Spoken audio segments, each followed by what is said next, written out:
post-traumatique par rapport à la crise de 2011. C'est pas un syndrome post-traumatique parce que les conditions... voilà. Alors, face à cela, qu'est-ce que vous attendez concrètement des acteurs politiques? Les acteurs politiques s'entendent évidemment de la mouvance comme de l'opposition. Quel est votre message envers tous ceux-là pour que les élections présidentielles à venir puissent se faire sans trouble majeur? Ayez pitié des Ivoiriens. Ayez pitié des Ivoiriens. Les Ivoiriens vous aiment trop. Les Ivoiriens aiment trop le président Ouattara. Les Ivoiriens aiment trop le président Gbagbo. Les Ivoiriens aiment trop les leaders des partis politiques. C'est pour cela que vous drainez du monde. Les Ivoiriens vous aiment trop. Ne leur ramenez pas en retour la guerre.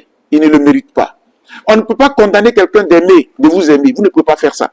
Parce que si vous ne vous entendez pas, pour que l'élection soit paisible, pacifique, vous aurez été ingrat et égoïste vis-à-vis des Ivoiriens. Je crois que, sans rentrer dans quelques polémiques, c'est la meilleure façon pour moi de parler aux hommes politiques.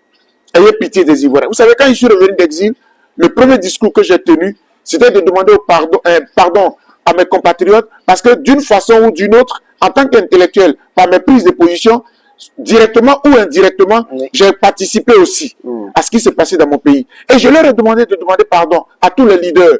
Parce que les Ivoiriens sont fous de vous. Mais c'est pas parce que quelqu'un est fou de toi que tu vas abuser de sa personne. Je pense que c'est un peu abusé. Vous avez là la capacité, en tant que des hommes d'État, de vous asseoir, de vous parler. Quand on attend que vous vous parliez, vous ne vous parlez pas. Et après, quand ça brûle, c'est nous qui sommes encore dans les rues, en train de demander la réconciliation, la paix, pendant que vous détruisez. Je voudrais vraiment vous inviter d'avoir pitié des Ivoiriens. Quand je le dis, je ne veux pas rentrer dans les détails. Le chef de l'État, il a la plus grande responsabilité, parce que c'est lui qui est aux commandes. Mais l'opposition également. Faites tout pour que vous puissiez avoir ce dialogue-là, pour vous parler. Dans tous les cas, les Ivoiriens sont des arbitres. Et nous, société civile, nous sommes là pour regarder. À un moment donné, nous serons à même de dire qui n'a pas fait le pas, j'allais dire, de sacrifice pour que la paix advienne et que le pays soit sauvé. Nous serons là pour le dire.